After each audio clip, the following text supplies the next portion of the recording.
Thanks, Heather. So, So members, welcome to the 40th meeting of the Committee for Finance in the 22 to 27 mandate. As always, the meeting will be recorded and broadcast throughout Parliament buildings and online. Anybody in the public gallery, which there isn't, but indeed members, keep your phone on silent or put it in airplane mode. It's not permitted to take photographs or record any of the meeting. Item 1 is apologies. We haven't received any apologies thus far, but we have one member joining us via Zoom. Agenda item 2, as always, is declaration of interests. Members, you're obliged to declare any relevant declaration, any financial or other interest at the start of each committee meeting. Does anyone have any interest they wish to declare? Okay. The next agenda item is Chairperson's business. 3.1 is the Committee for Agriculture, Environment and Rural Affairs. Members, page 6 of the meeting pack, the ERA Committee has written to this committee seeking views on the Agriculture Bill. This bill will enable DERA to make funding of fruit and vegetable aid discretionary and also to allow DERA to further amend assimilated law in areas covering the design and delivery of legacy EU fruit and vegetable aid and fruit promotion information through regulation. This is to note, and this department, unless anybody has any overwhelming or persuasive reasons otherwise, will be sending a nil return to the ERA Committee because it doesn't cover any of our statutory responsibilities.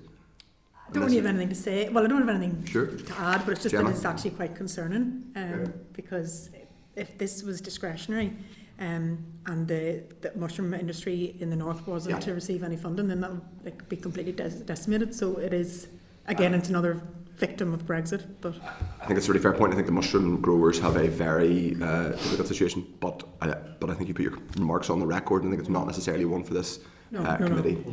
We can register, Chair, in the minutes that a member issued. We'll put that in the minutes of people if you wish to register that. Okay. Now, in the tabled pack, you will see that the Minister gave but you'll also be aware that item 3.2, the Minister gave an oral statement yesterday on the progress of the transformation programme. That's at page 3, and we obviously were debating it just over 24 hours ago. Now, members, worth saying, we will obviously have the opportunity to take specific evidence on this, and that's planned in. And obviously we will be talking to the Minister himself, and we will be taking further evidence on this.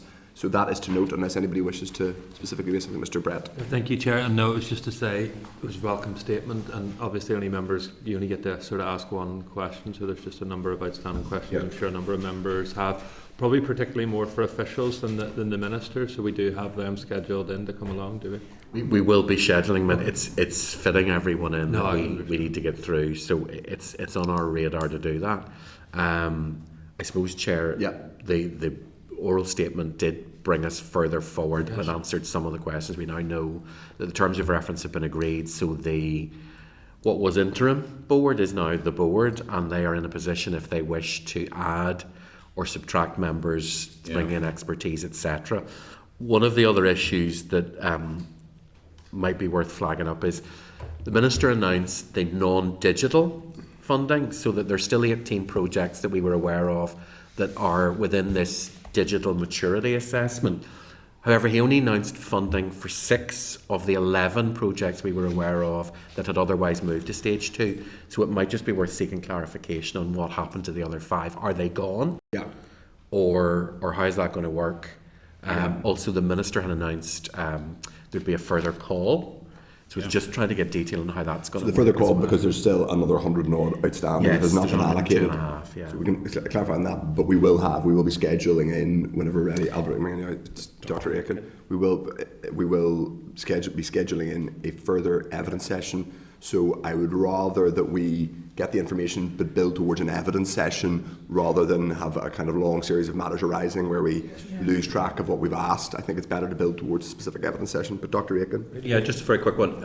I raised a question to the Minister yesterday, and I don't really think I got much of a satisfactory answer, because I said he realised it was going to be in financial year 24-25, not moving on to 25-26, and how it was going to be profiled. And he gave me a bit of a waffly answer.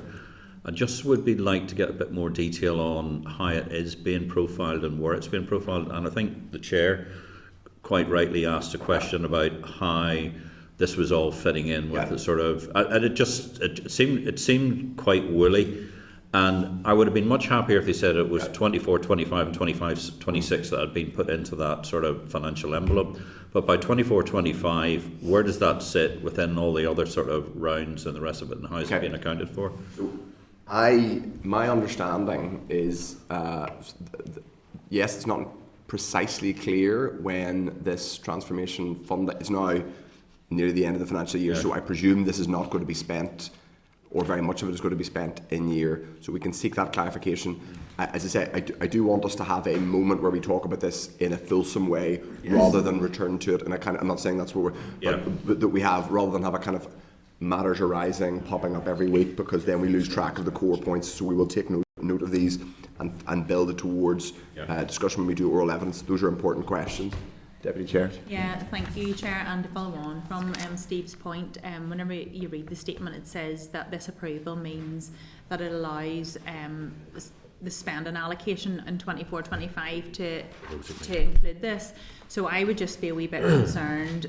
Does this mean that people are coming to the end of the financial year and things that have already been spent in year that potentially were overspends on their budget might be slipped across into this in the 24-25 25 years? So just to get a bit of clarity as to this is new money, so unless somebody goes and does something right now new, I think what potential is there really in these 3 weeks to be spending 24-25 money?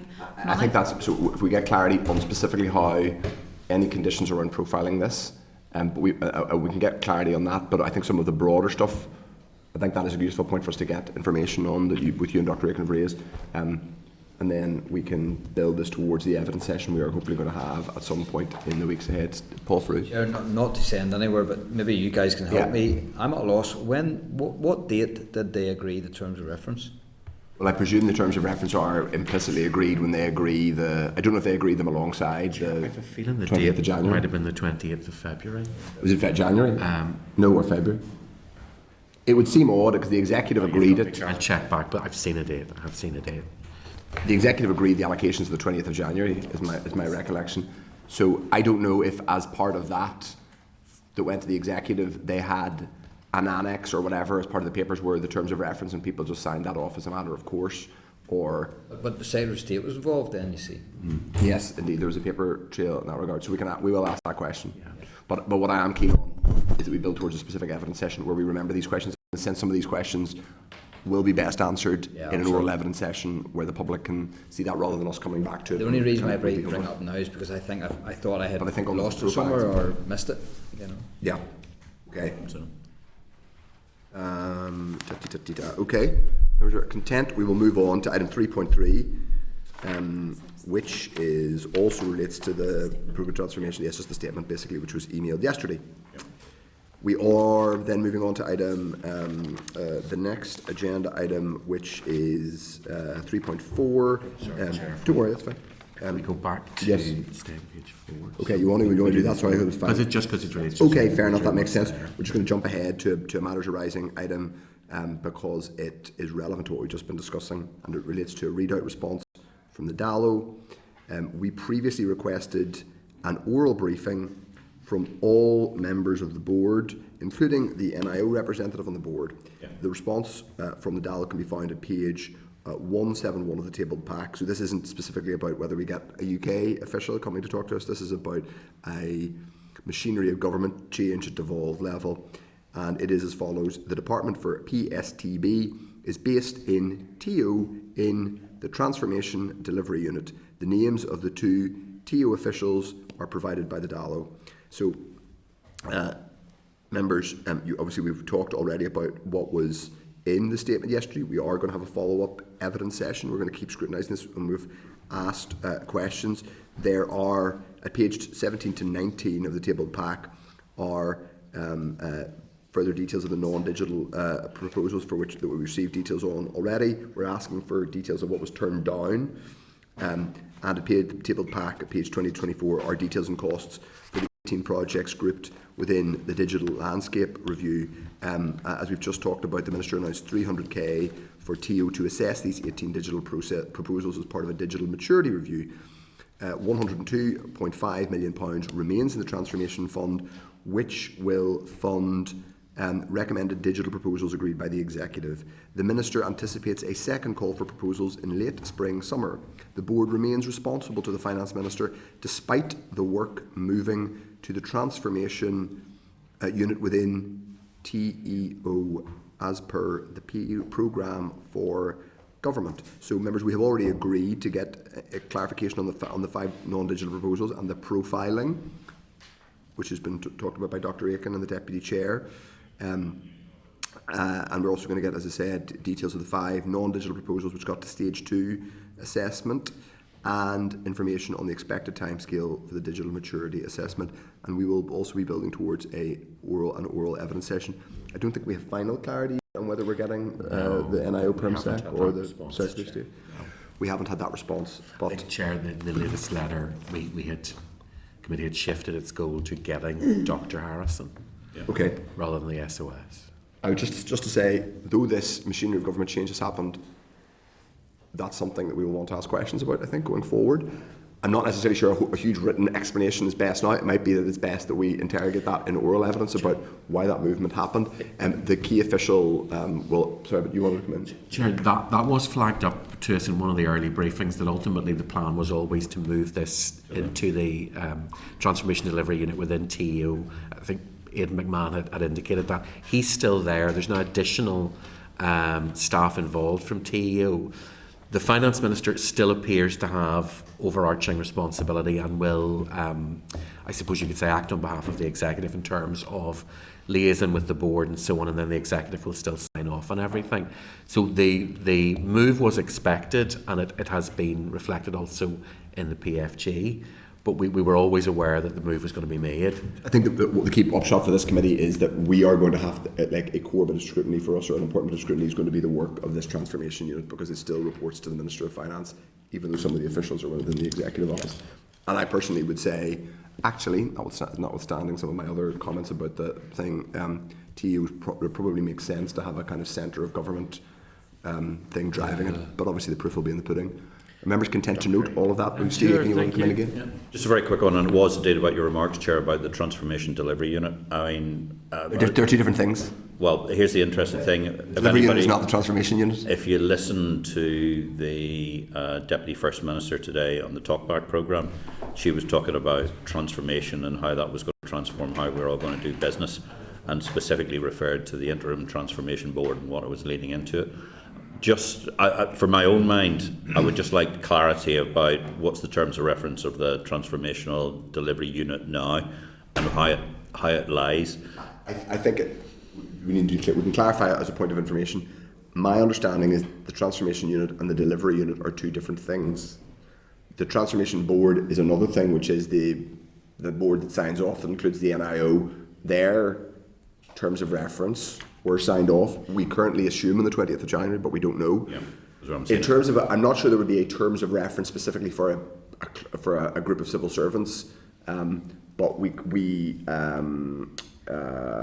so I don't think.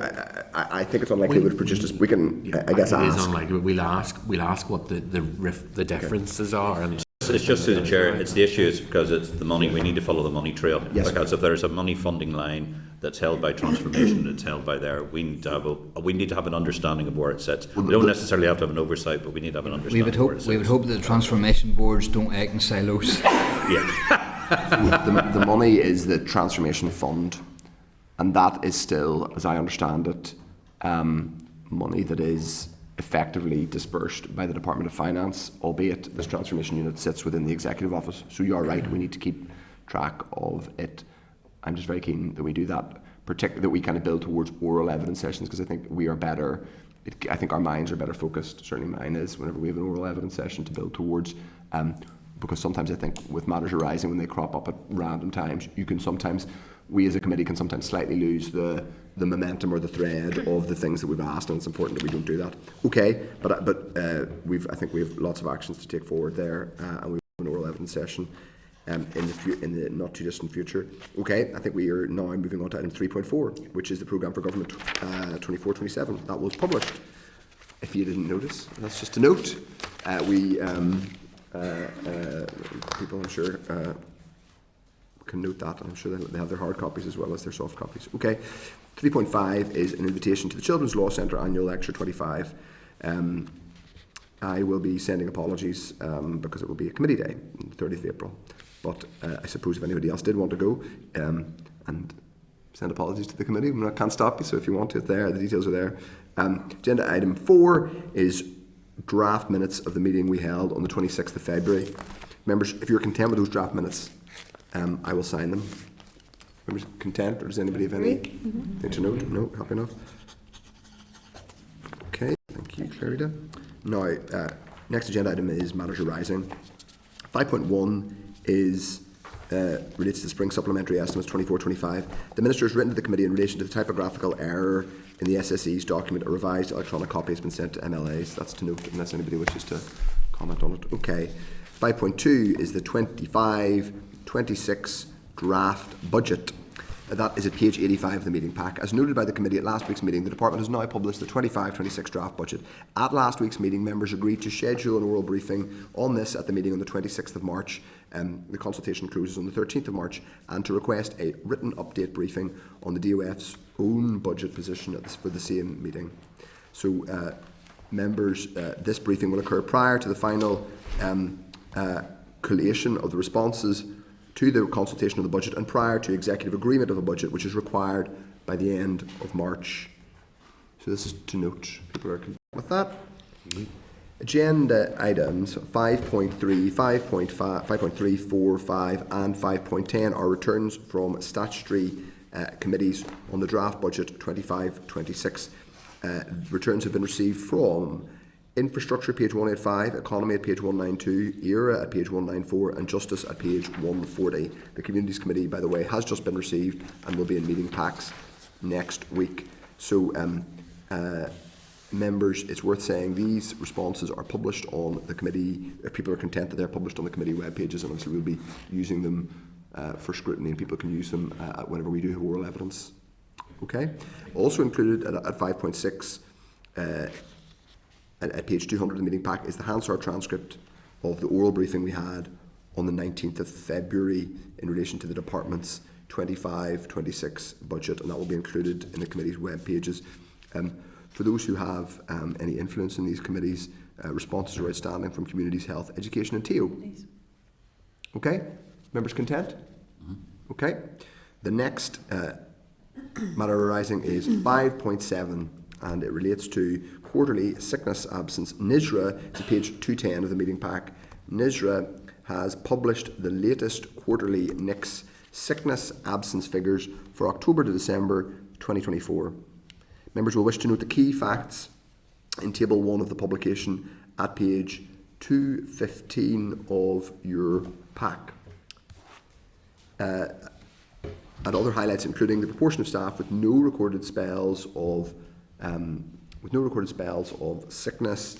The proportion of staff with no recorded spells of sickness absence is down from the last quarter, which was the summer period, and is only slightly down from the same winter quarter last year. I would imagine that's a fairly normal seasonal effect of fewer people are off in the summer because they get fewer colds and flus, and is only slightly down from the same period last winter. So they were saying basically it's a relatively consistent effect. There's no particularly sharp decline in the number of people with no absences.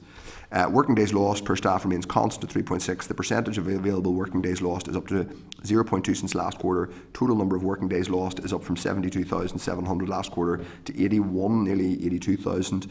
81,600. Estimated direct salary cost 12.9 million. The average number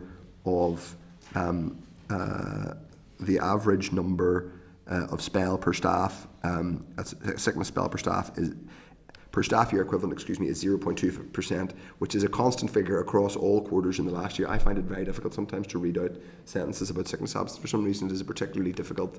It gives me the heebie-jeebies. I don't know why. Data broken down by departments highlights that DOJ industrial absence.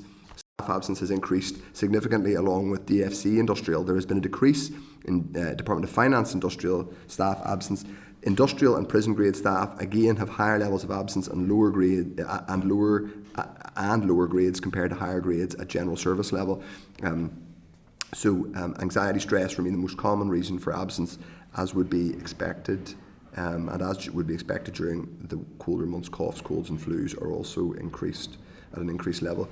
Members, this is to note, but obviously we are going to, this is something we have talked about taking forward as a further piece of strategic work.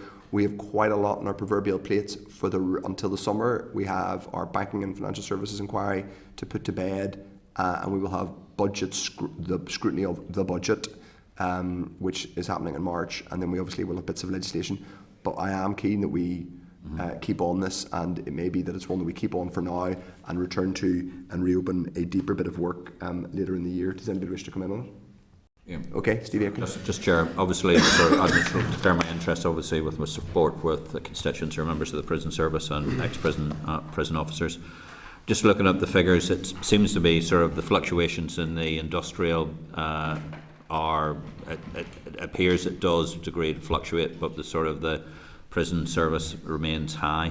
So I think that's something we would look to, and maybe if we are going to look at this properly in the autumn period, maybe a comparison against what happens in Wales and England and Wales and Scotland might be useful, or maybe as the Republic of Ireland with those great figures. It just seems to be it is consistently high. And obviously, I would suggest we need to do a bit of digging into the industrial figures as well, because those seem to be quite high in excess of this. I think that's what we're going to do. Basically, we will inevitably come back to later in the year in a piece of work, and I think I would fully support us looking as a separate piece of work and doing some detailed analysis. I think it's important to say that when we do that piece of work, there clearly is a particular issue in the prison service.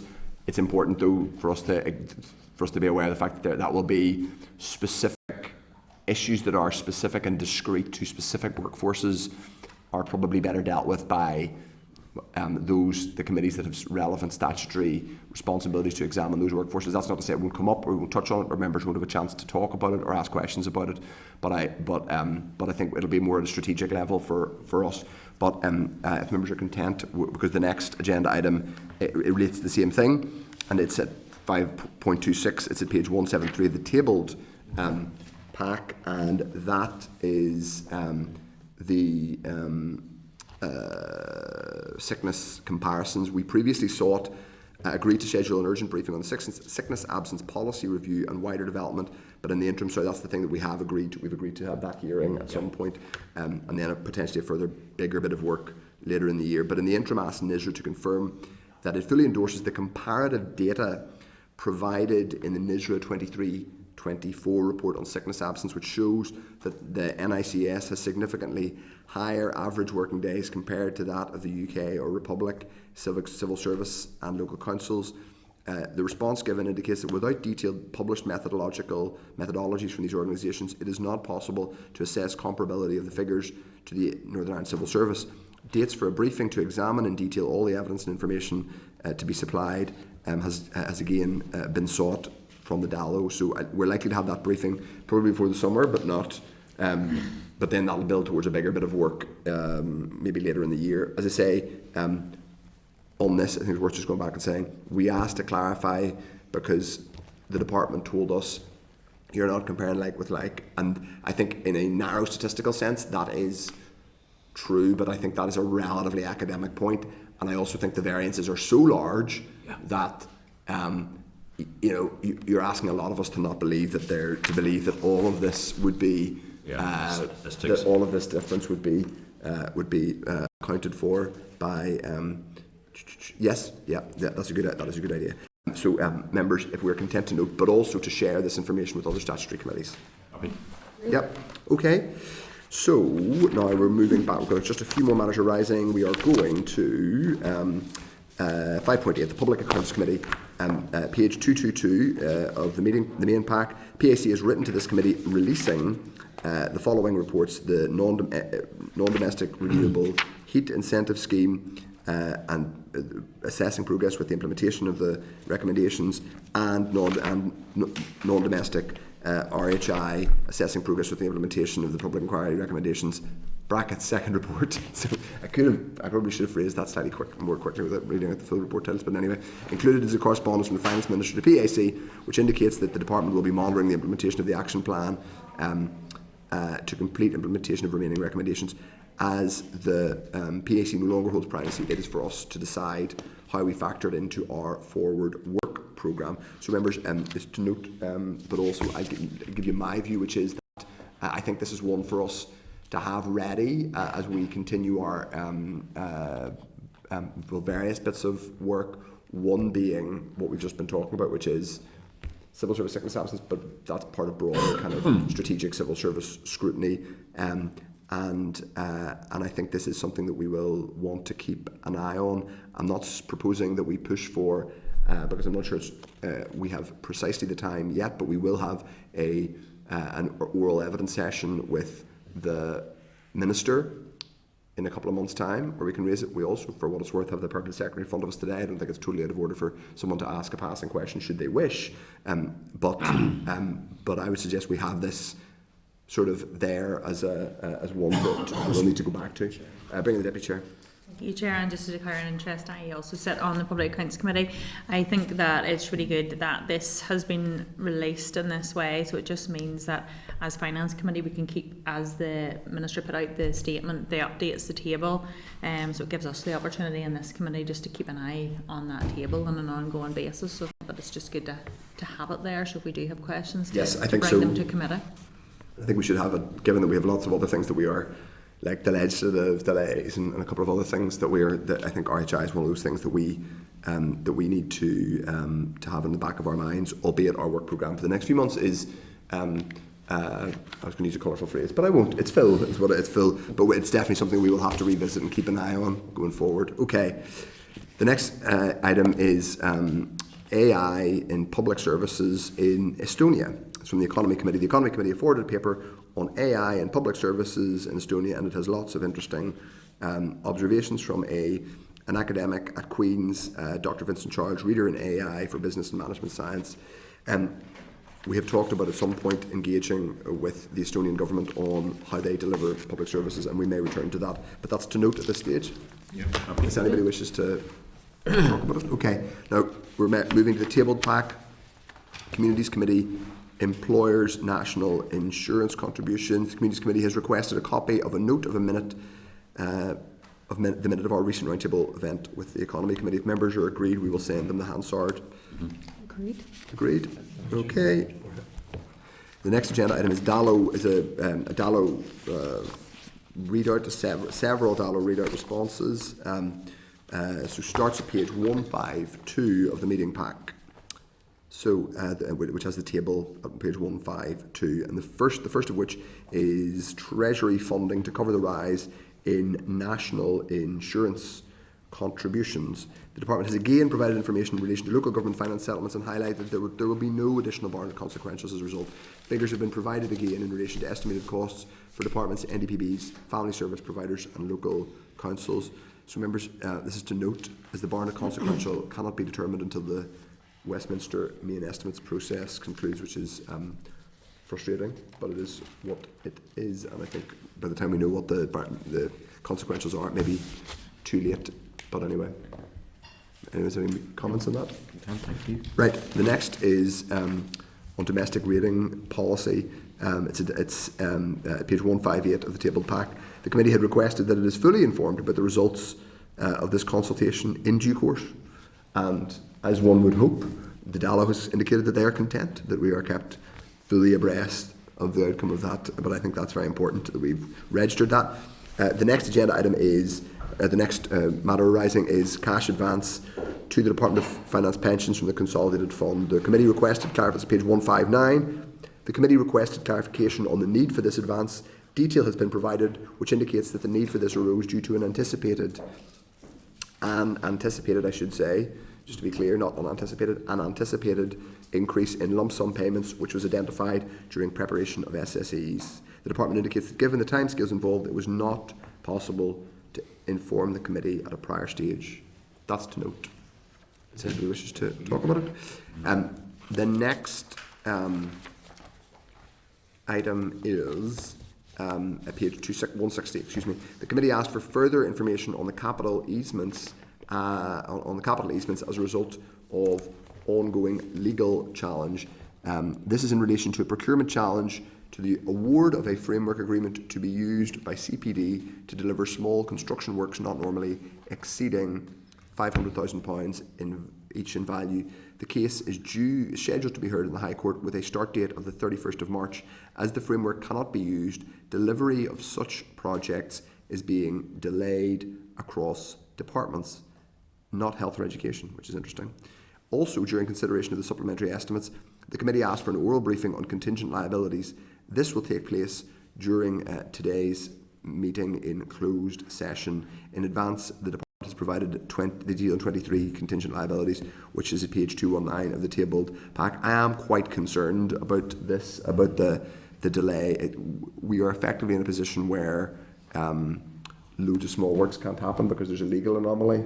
I think we should, at the first instance, write to send this to all committees. Yeah.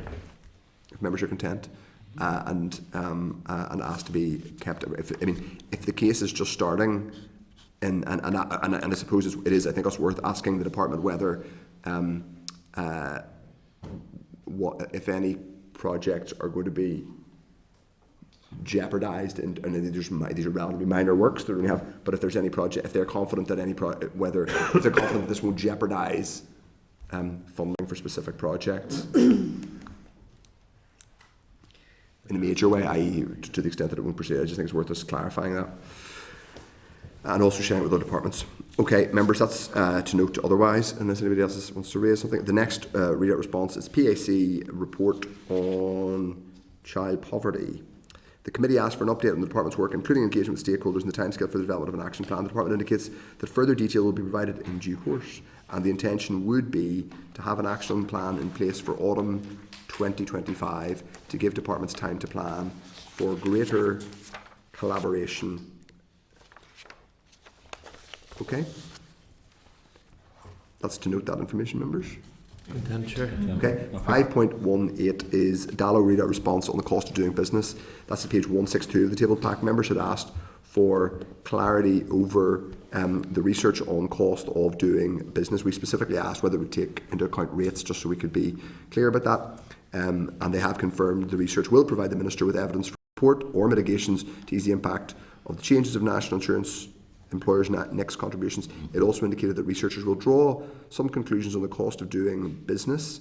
And yes, it will, to be clear, include businesses' annual rates liabilities. It's also indicated that researchers will draw some conclusions on the cost of doing business at a regional level, given sectoral employment differences across the North, and that impacts of national insurance contributions on local councils as significant employers will also be considered as part of impacts on the public sector. That's to note, members are content, but also to share with the Economy and Communities Committee. Item 5.18 is a Dallo readout response on disposal of assets. That's at page 163 of the meeting pack. We had asked for further information on disposal of assets, and we have an oral briefing on that next week. So if members are content to just park that until we get an oral briefing on it, that's basically things like selling properties and understanding how best value is calculated and etc. Okay, the next agenda item relates to the NI Investment Fund. That is at page 164 of the tabled pack. Members, we're having an oral briefing on that in a few minutes' time, so we're just going to park that until we have that oral briefing, but it's at page 164, should that be to help you with your questions. The next is budget sustainability plans. Members requested clarification on the status of the budget sustainability plans. The department has indicated that the 5-year plans departments have been asked to develop will include anticipated costs, and that the department will produce a best estimate of block grant funding.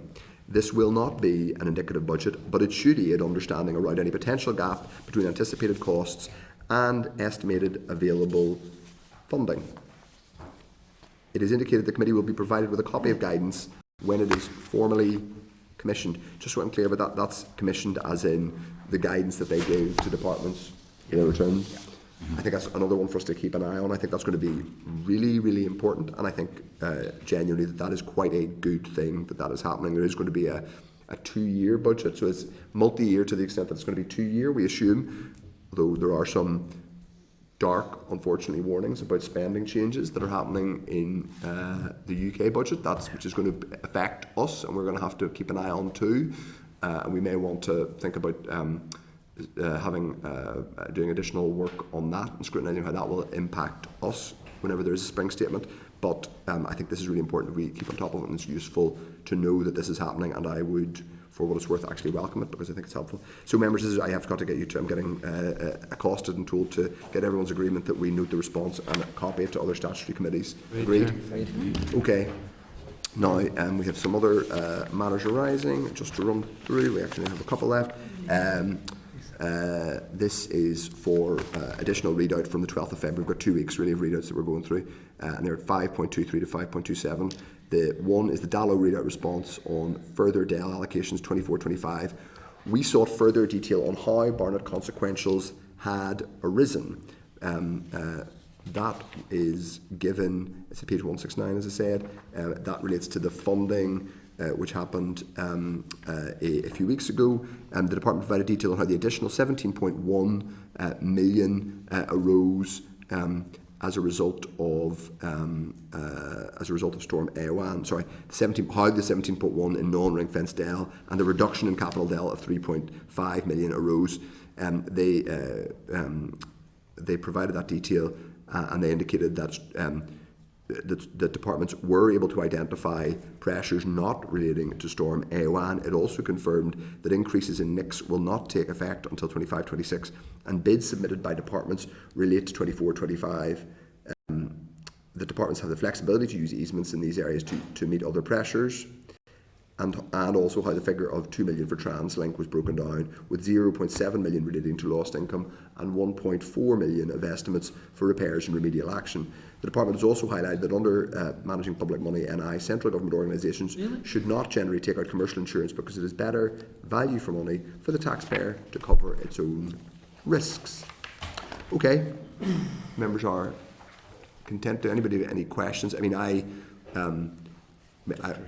bring in Dr. Aiken in a second. I would mildly say that, not that it was necessarily deceptive, but I think the appearance of this funding round as being a specific response to Storm Eowyn gave a particular impression, which is not necessarily exactly where the money came from or what the money was all used for, but I think we've established that it was useful to get that clarification from the department.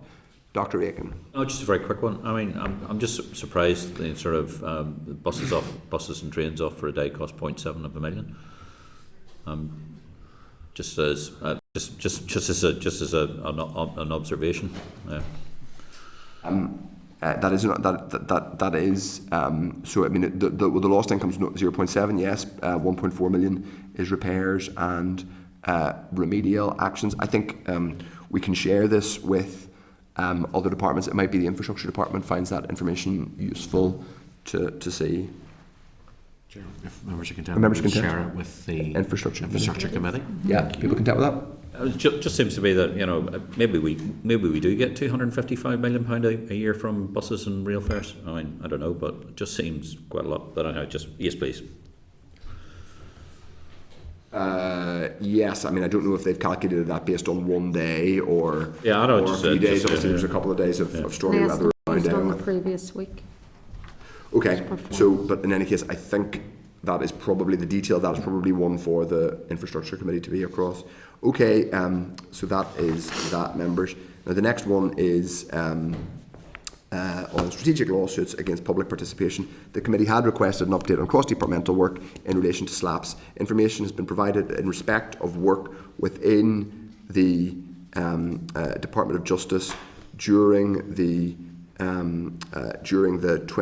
review of the Defamation Law 23-24 and DOJ's role within the SLAPs task force. It is the department's understanding that the task force has not reconvened since last year's general election and that there are no immediate plans to revive a private member's bill to address SLAPs which ran out of time during the previous Westminster mandate. Officials have also noted the brief discussion on the Defamation Act 22 during an NI Affairs Committee session on the 5th of February and on the associated issue of SLAPs. Officials have engaged again with colleagues across government departments. That is to note, but I think it just again highlights the strange anomaly of this department we scrutinise covering civil justice. So we'll share this with the Justice Committee because obviously it clearly impacts the Justice Department, but this department does civil law, which is anomalous to me, but anyway, that's just my opinion. The next agenda item is Dallarita response on the budget bill. The utility regulator, which is funding of the utility regulator, that is at page 212. The department has provided detail on how the utility regulator was funded. This was asked for by a particular member. I think the department confirmed that the utility regulator is largely funded by income generated through annual charges levied to gas, electricity and water licence holders. A small element of funding is provided, I presume that means executive funding is provided to the regulator to cover the costs of administering programmes that are not charged out to licence holders. Expenditure which relates to IT assist, renewable energy guarantees of origin schemes, depreciation and capital expenditure. Details on bids and allocations over the last 5 years are also included. That's to note. Okay. Thank you, Chair. Okay, members. So we are remarkably ahead of time. We are startlingly ahead of time, Chair. So we have to go because we don't have our. This is a glorious bit of innovation from our committee.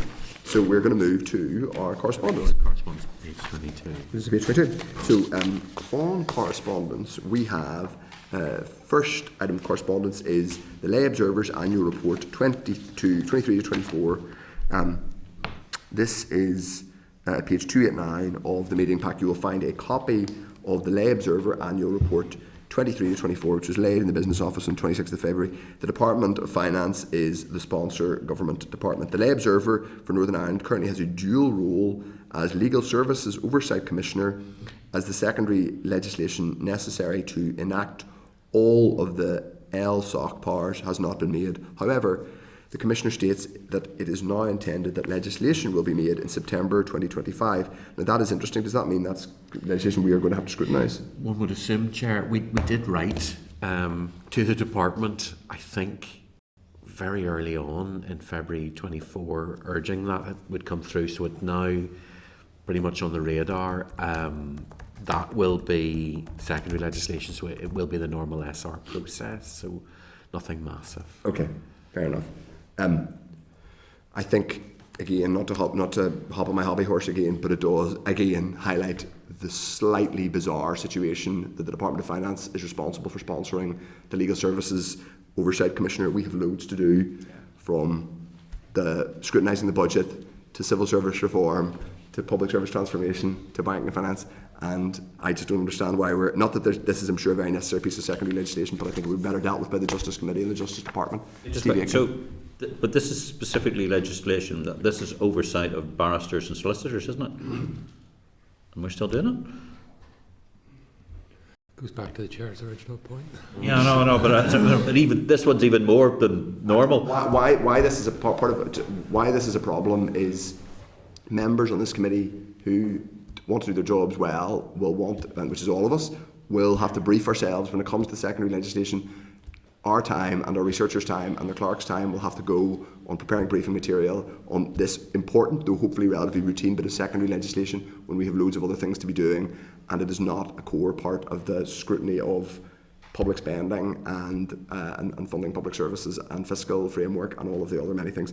I think that point has been well and truly made. I'm on both, so it's okay for me. Now you said that you can do homework for us. Good. Thank you, Deirdre. I think we'll get Deirdre Hargy to do Deirdre Hargy to do all the Deirdre Hargy Joel scrutiny for us. Okay, members, we're going to move on. The next agenda item is 8.2, which is a Hansard transcript, and it's at page 311 of the meeting pack. You will find the following transcript, which is the very useful briefing we had from the Irish League of Credit Unions and the Ulster Federation of Credit Unions. That's to note. Okay, we'll just go and do while we're waiting on our women as well. We're going to apparently they're outside. They are waiting, and Heather will bring them in, Chair. Okay, great. Well, we are now going to move on to our first oral evidence session of the day, which is with the department, and it is on the Northern Ireland Investment Fund. Yeah. So, members, the relevant section is at page 262 of the meeting pack. There's a clerk's cover note. Clerk's cover note and relevant papers, including detail previously provided by the department on CBRE's responsibilities. CBRE is the who they manage the investment fund on behalf of the executive. Value for money assessments and review details. Members should note the information within the clerk's cover note, which should not be shared or discussed in open session. We have agreed to that in advance, members, so I would appreciate that people, where there is material that is specified that it is commercial in confidence, it is marked. That does not mean that you cannot ask broad questions about this, but it's fairly clear where something is whether it's commercial in confidence, it's been asked to be protected. So at page 214 of the table pack, members will also find a departmental briefing note which was not provided in time for issue, but it is in the table pack. It's at page 214, and it has lots of useful things, and so you can note again where the department has requested that certain elements are not discussed for commercially sensitive reasons.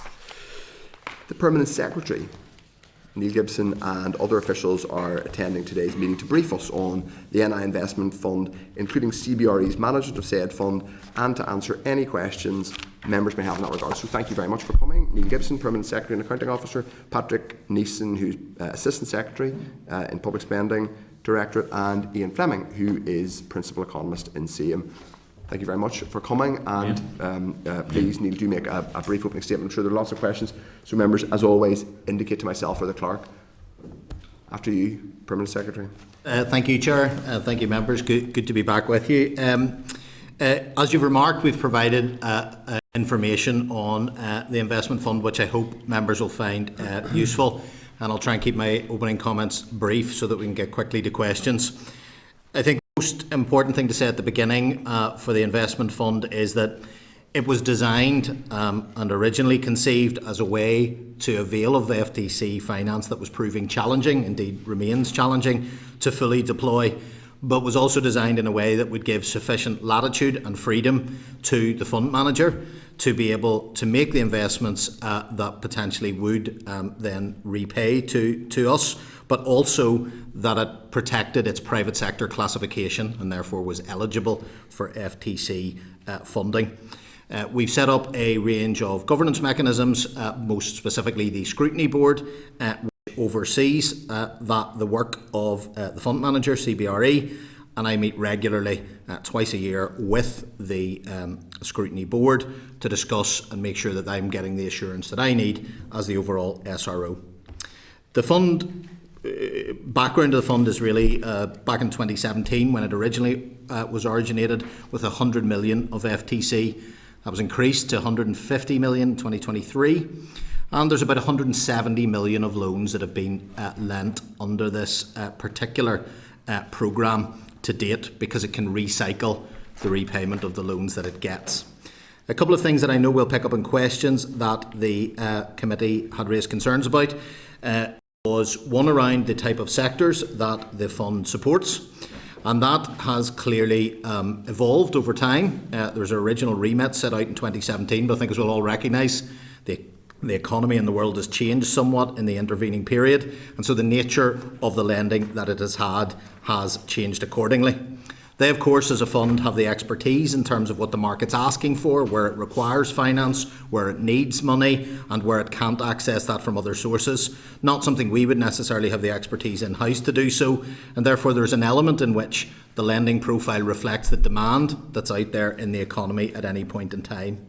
That's not to say that we, from the public sector point of view, don't have a role in that, and it's certainly part of my engagement on a 6-monthly basis is to talk to the Scrutiny Board about what the sectoral mix is, what type of projects are coming through, and what sort of interest there is, and I'm sure we'll pick that up in questions. But it's also important, as I mentioned in the outset, that they make those lending decisions, and it is a private sector dominated or on balance private sector board. We have 2 public sector members on that, again to protect that private sector classification. You also mentioned about the length of the contract. We obviously, at the time in 2017, that procurement was decided that was an appropriate time frame. On the back of some of the committee's queries there, we also did a little bit of benchmarking just to see whether that was an unusual time frame for loans or for programmes of similar. and I'm confident with the information that I've been provided that it reflects a reasonably normal in the sense of this type. Now, I would say there's not a huge amount of benchmarking you can do because it's not a normal type of funding package that we have across the public service. But there is a structure in which the gestation of engaging with clients to potentially generate a loan and then receive that payback period, that's at a minimum of 5 years for a start. And then you have a period of wind down from the programme. Effectively, we have 3 phases to the programme, 3 5-year blocks, and we're at year 7 now, so we're coming up towards the end of the 2/3 period at which more new lending would be carried out, and it would be a case of returning the money to the public service. Unless you decided to allocate more FTC to it? Yes, and we made the decision in 2023 to do so. I did, particularly at that time again, paucity of other options, but also the fact that the fund was operating effectively, in my opinion, and repaying the loans that it was making.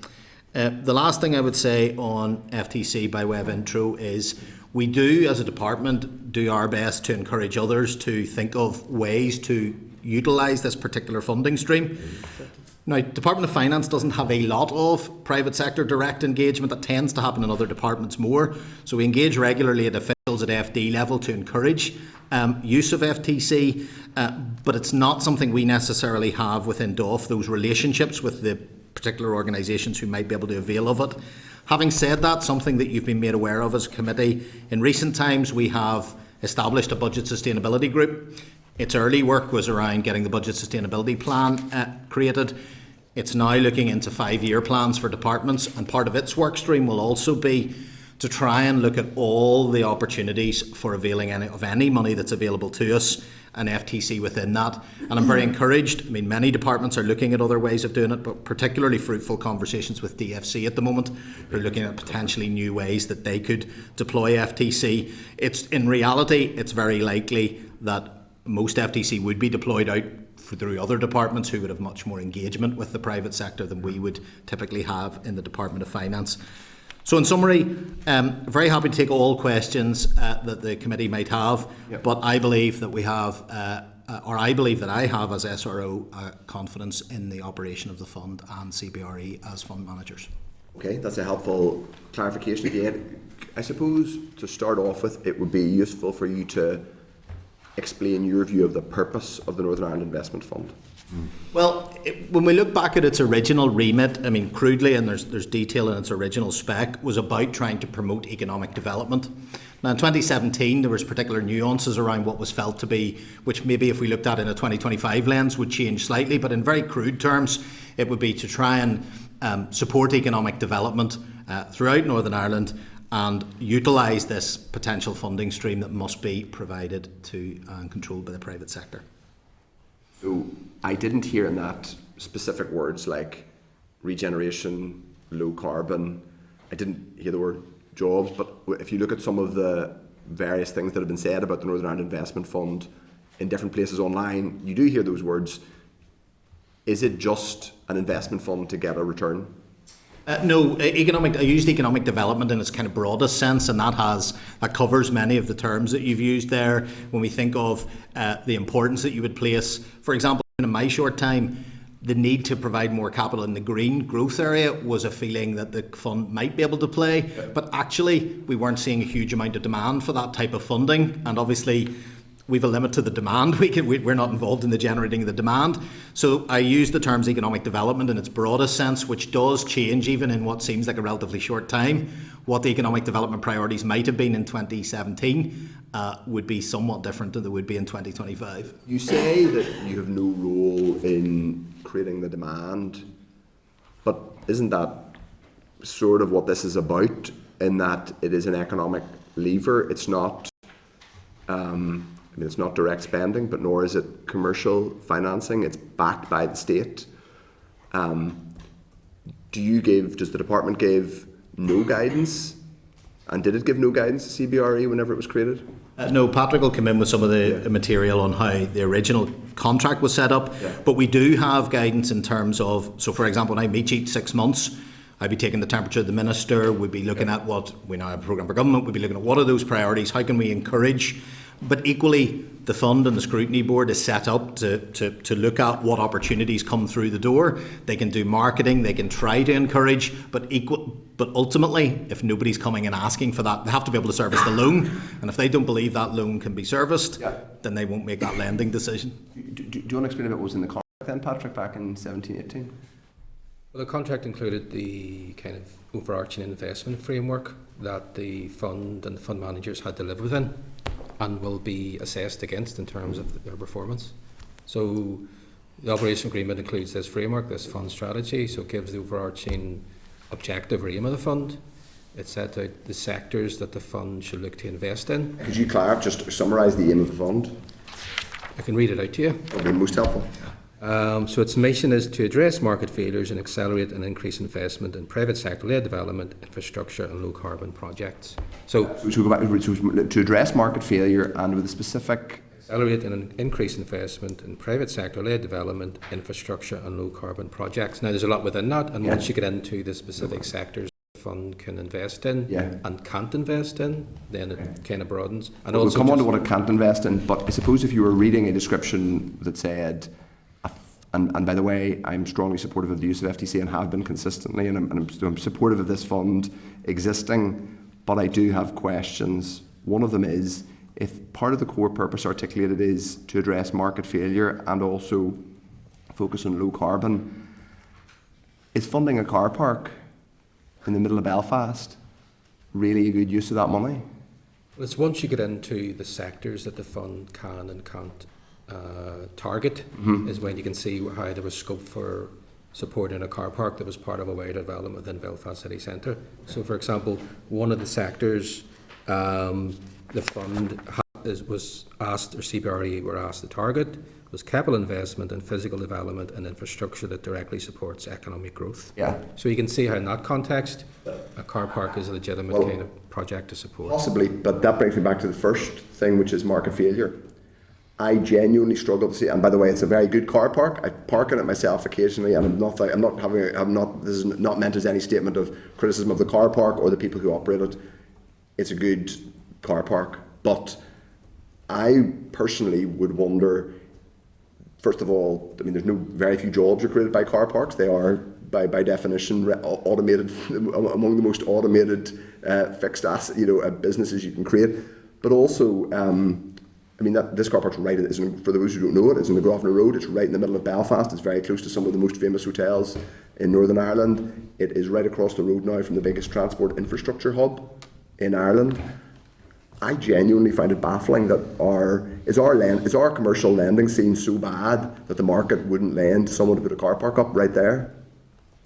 You have to think about the circumstances in which that was lent at that time. It seems odd to say that now and think about the development that exists there. But at that time, the market was perhaps a little bit more different. And as Patrick has referred to, we also have to think about it in that catalytic impact about what happens in the other investment that's triggered around areas, etc. Would we look at it the same way today? I think if the fund managers were here, they would say, probably not. The situation moves along. You can become very vulnerable. The question I think I would ask is also, what else would we be turning down? Was that picked against it? It's still a struggle to lend. I mean, ultimately, you have to be able to service the loan. And that's where the challenge comes with market failure, because ultimately it still has to be a serviceable loan for the fund managers to be comfortable to lend to it. So you have to look at it, I would argue, as you would in any fund, as a portfolio, and look at, rather than saying, well, I don't think that project, I look at the sort of whole on spec of it, and we certainly have conversations about where we would like to encourage different sectoral mixes, but ultimately if they're not coming forward, you can't lend to them. But isn't there a bit of a chicken and egg thing here? I mean, CBRE, RA, and the people who manage this fund are based in London. They have relationships, I presume, globally. They are not, they're not on a kind of high street somewhere on a small town who are kind of waiting for people to come through the door.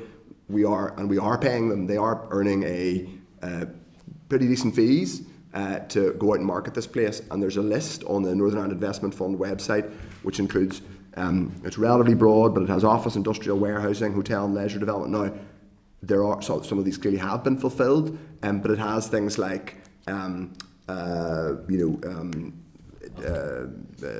energy generation projects, including photovoltaic, wind, hydro and waste energy, heat network projects, energy storage projects, circular economy projects. none of those have been funded by the Northern Ireland Investment Fund. And if you look at other funds that have been managed by CBRE in this kind of what they call impact investment space, things like funds managed in Sheffield and Manchester, I mean, they appear to be much more transformational than what we've funded here. There are certainly, well, there are different market conditions. It's not for a lack of... Are we paying CBRE to help kind of create some of those opportunities for us? No. Well, I think in terms of the challenge I would put is, I remember even in my short time in this gig, thinking about a worry about what our city centres would look like and worried about the sort of investment you could get. So to get to the point where a loan's been lent and then paid back is quite a significant gestation. So some of those conversations about those loans were happening, guts of a decade ago. You'd have been pretty keen. I would feel very uncomfortable if we said, well, look, we didn't lend any because essentially everything that came forward was said no to. Is it exactly the sectoral mix you would hope for? Not really, but we have had real challenges, and the fund have said to us we have not found the appetite, or alternatively, maybe there's no market failure and they don't need the lending from the fund in this particular area, in those particular sectors, but we are at some senses a little bit at the behest of what the market demand is. It's not something we can entirely control, and I would have been less comfortable saying it's just limiting to don't lend to any of the following sectors, because I think that's easier to say with hindsight how strong that part of the city is. Okay, yes and no to some of that. I really want us to get out FTC, but FTC with a purpose. I mean, that money doesn't exist purely for, and I recognise what you're saying about market failure, but another one of the projects is, and I'm sure it's a great project, is a hotel in Portrush. Now, Portrush is a brilliant place, and I really want to see investment there, but clearly people want to build hotels because the Open's going to be there this year. I don't entirely, I think it's worth us asking whether that the market would not have supported, or other commercial lenders would not have supported investment in Portrush, which is going to have one of the world's biggest sporting events. Yeah, I think that's a legitimate question to ask, but equally the sort of move to apart hotels and things, which are now very much coming onto the fore. Again, some of that earlier investment then, again, thinking back, those investment decisions began at a time when those type of events weren't known. It wasn't so sure that that was a niche market that would catch on and take off in Northern Ireland in the way that it has. But as you saw with office accommodation or student, there are areas that they maybe don't need to step into now. Yeah.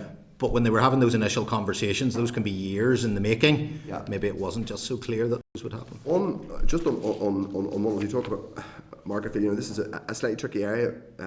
There's an investment going on. It's actually in my constituency, and I think there'll be apartments there, and that's good. But it is also private healthcare, and that's private healthcare exists. I personally find it frustrating that so many people need to avail of private healthcare, and I'm not demonising people who do, because that is a representation of a state failure, a public failure in our health service. But is there a bit of a slightly bitter or tragic irony that we've talked about market failure, but what's happened here is a very unusual thing where we are giving state-backed loans to private healthcare facilities after the state health service has effectively collapsed? That feels like a very unfortunate irony to me. Well, I'll leave that comment unanswered in some way, but what I will say is the alternative to that, we have to be clear, we couldn't have used FTC in a different way to fund public health care, for example. This particular fund has to be seen in the context of the small component, but important component is of the overall expenditure, and it was certainly many of my predecessors' intent to say, we don't want to leave this money on the table. If we were awash with lots of better ideas, would we be having a different conversation about the scale? Would I have made the decision in 2023 to look at increasing the amount? Probably not, but we didn't have and weren't awash and still aren't with lots of other alternatives. A final one for me before I bring in colleagues and members. I want to give it, you mentioned before that part of you have regular touch-ins with the scrutiny board and also with the minister. Would it be, given that, and it sounds like the minister is entitled to give a view, the finance minister and presumably other ministers, the economy minister, first and deputy first, and the strategic investment board and invest, could they say, well, actually, we want to look at this, I'm afraid, what looks to me like a fairly off-the-peg solution. I'm not impugning the CBRE, I'm sure they're very able people, but the list of what they have done, and say, well, grand. This was first created, I think it first came into existence when there was no executive, so the permanent secretary effect. Permanent secretaries have had to do a lot of the decision making, and in a sense that's in the absence of political leadership, but there would be a space for this minister, other ministers collectively saying, actually we want to prioritise dual market access. I recognise not all ministers are convinced of the merits of dual market access, low carbon, other types of urban regeneration in specific places. We want to give CBRE or their successor a mandate to very specifically not just wait for those to come in the door, but to go out and say, we have this funding and we can use it to back investment in X, Y and Z place. They could do that. They could do that, and in fact, as we think about this, the gestation of this fund, it's only a couple of years left, so already thoughts will be turning to, should there be a successor, and if so, in what way? And as would be the case previously, you would expect that to be very much a ministerial and executive conversation about what type of fund. And we would have learned some lessons from operating this one in the past. I mean, it's small but important detail. It's something we can manage with very low overheads within the, I would argue, and this is a slightly controversial view, I'm not content, I wouldn't say that it's a given that a fund that would succeed this would necessarily sit in the Department of Finance. Okay. You may think it would be comfortable alongside other agencies that operate funds, etc. So that would be a question I would certainly put to my political leaders. But the question at that point would be, well, how much would you want to direct it? How can it be a complement to what other funds exist at that time? And we're getting close to that conversation even. I mean, it seems a long time away, but in 2 years' time, it won't be lending anymore. It'll only be bringing back loans. So you'll already be thinking of what a successor might look like. If it's repaying, then I would say that it shouldn't take the most ambitious galaxy brain to think that we can use financing better than funding car parks. With the greatest respect to people who made that decision, however it was made, and with the greatest respect to what is a very good car park that I often use myself, there has to be a better way to spend this money. We're supposed to be for low carbon, it's supposed to be for job creation, and I don't know how a multi-storey car park is either low carbon or creating a single job, but I've made my point on that, and we're going to bring in others. Dan Forsyth. Thank you, Chair, and thank you all for being here to speak on this today. This whole fund was relatively new to me, so I'm really grateful to have the opportunity to learn a bit more about it and what there is. And Neil, just in your remarks, really welcome the fact that you're saying that whenever you're meeting with them, you're able to go out now with the PFG in your hand, because obviously, like, it is really good to see that first time in 10 years, the executive parties have come together to agree a programme for government which does set the clear objectives. So knowing that you're going out as the permanent secretary with that in your hand to have those conversations is quite promising, because for me it's that understanding as to, do we have potential with the fund to do more to get it to align to those priorities? Yes, and I actually have a meeting coming up shortly with the chair again as part of the regular, and I'm delighted I will be able to have that document. I mean, speaking frankly to the committee, it would have been the case when I would have met previously. I was delighted we had opportunities to use FTC. I'd love to have been in a position to be much more discerning, but I didn't have a lot of political steer as to what those priorities would be, and I wasn't awash with other options for using and deploying the capital. So there's a sense in which there is a clearer strategic direction now. What I would say is, looking through that again, it all depends on CBRE will still be making. Ultimately, we are tasking them with giving all of the money back and paying it back to us so that the public purse is not out any money. They will have to make a lending decision. They've the competency in that area, and it will not be all areas in which they find willing suitors or indeed feel comfortable with the ability to repay. We are very fortunate. It's interesting that the UK, when they provide FTC to us, only expect or require 80% repayment. And they do that on the basis that they expect, because you're lending to the private sector, to be a bigger risk profile, and you're unlikely to see it all come back. Now, I say this reservedly because the world can change, but as I sit here today, we're on target to see this fund repaying, and that's encouraging and speaks to their ability to select projects that can repay. But again, it remains a political conversation too about whether you feel willing to take a greater level of risk that might have a higher propensity of an inability to pay back. That isn't one of the problems we're sitting with today, but you're absolutely right in your question that we now have a strategic direction of travel that allows me to give clearer steer to the investment fund managers as to where the executive would like to see economic progress. And do you think that there is enough awareness of this fund and this process with private sector stakeholders potentially. So like as the different finance directors, permanent secretaries and all the different departments are sitting there knowing what the objectives are, as you say, CBRE have to go out and assess the borrowing for those that come to them. But for example, do you think is there enough awareness within stakeholders in the healthcare, for example, to know that this fund's there, that if they came to apply for it, there's potential? I think there's always more we could do. I think CBRE do a very good job in terms of their external networks. They're very competent at this. They're very aware of what those circles are that they should move in. We certainly do the best that we can across the FD and the officials network. Patrick Ray may wish to speak to that engagement, but you can always do more. And in a fund like this, innovative use of it is important. So it's trying to think about, well, what would meet the classification criteria, thinking maybe a bit more creatively. We do have a system in Northern Ireland of quite a complex funding environment. You also have significant amount of grant funding elsewhere, which obviously would be more preferable to if you don't have to pay it back from the borrower's point of view. So we also have to fit into that niche where it has to be a serviceable loan, but equally not try to disrupt the banking sector or the private lending market. And if we're not needed, then we shouldn't be. So it is quite a needle to thread in terms of trying to be where you need to be. But we have a regular engagement. And I would say quite fruitful conversations recently, DFE, but particularly DFC, thinking about some new innovative ways that we might be able to use it, which are ongoing at the minute. Yeah, so there are formal channels like there's an FD's network, financial directors network, and they would meet monthly. And there's lots of informal engagement between ourselves as DOF officials with departmental officials. We have conversation, lots of them don't go anywhere, where we explore potential opportunities for FTC or of the fund, but some of them do. As Neil said, we're hopeful for, particularly in DFC space, for making greater use of the FTC. And it's good to see it used, and I know the chair made mention to the car parks, but as someone who represents South Down, an area where there's no public sector transport links straight into Grand Central, we need to drive to Belfast, so we do welcome the car parking, or we wouldn't be able to come in and do our shopping and have our meetings.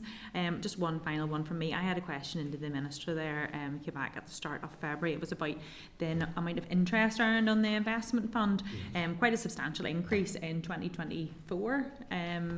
Just any particular reason for that, or the benefit of that to us and the wider public purse? Market conditions predominantly in terms of what interest rates were, etc. So there are market reasons behind that. No specific or specific reason for that, and I think we've provided the answer in terms of the quantum of that.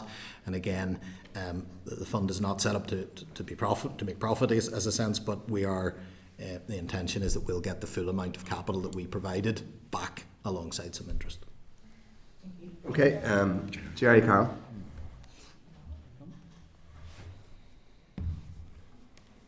Just waiting for Jerry to go live. Well, Jerry, there's no incentive on social value, particularly in the contract. There's no. It's just literally getting a return, getting the money out.